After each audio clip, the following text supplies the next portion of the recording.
সকালবেলা ঘুম থেকে উঠে অফিস বেরোনো পর্যন্ত যে তাড়াহুড়োটা লাগে তাতে প্রত্যেক দিন খুব তামঝাম করে রান্না করার সময় একেবারেই হয় না। তাই লাঞ্চে আমি এমন কিছুই রাখার চেষ্টা করি যেটা হয়ে যায় প্রচণ্ড তাড়াতাড়ি। তাড়াতাড়ি শুধু হলে তো হবে না, তার সাথে যেন সেটা টেস্টি হয় এটাও মাথায় রাখতে হবে, আবার হেলদি হবে সেটাও মাথায় রাখতে হবে।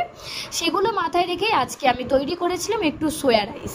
হ্যাঁ, তবে লাঞ্চ রেডি করার জন্য আমি কিছু কিছু প্রিপারেশন আগের দিন রাত থেকেই রেডি করে রাখি।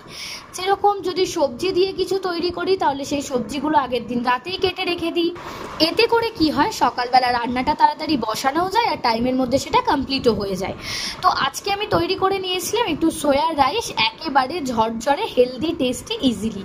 তো দেখো লাঞ্চ বক্সে এবার আমি এটাই প্যাক করে নিলাম। এত সুন্দর দেখতে হয়েছে যে দেখেই খিদে পেয়ে যাচ্ছে। আমি তো ওয়েট করে থাকবো আজকে কতক্ষণে লাঞ্চ হবে। তার সাথে বানিয়েছিলাম কিছুটা রায়তাও। এটা তো খেতে হয় যতটা টেস্টি, তার থেকে হয় আরও তাড়াতাড়ি বানানো। শসা, যেটা খুব সহজেই আমাদের ডাইজেস্ট করতে সাহায্য করে, সুতরাং দুপুরবেলা খাওয়া দাওয়ার পরে ডাইজেশনের আর কোনো প্রবলেমই থাকলো না। আর তার সাথে নিয়েছি কিছুটা বেদানা। বেদানার সাথে আমার একটা মজার ইনসিডেন্ট আছে জানো তো।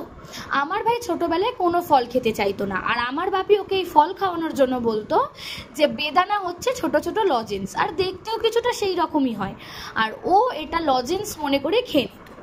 তো চলো আমি এবার রেডি হই, অফিসে বেরোই। তোমরা জানাও ভিডিওটা কেমন লাগলো। টাটা।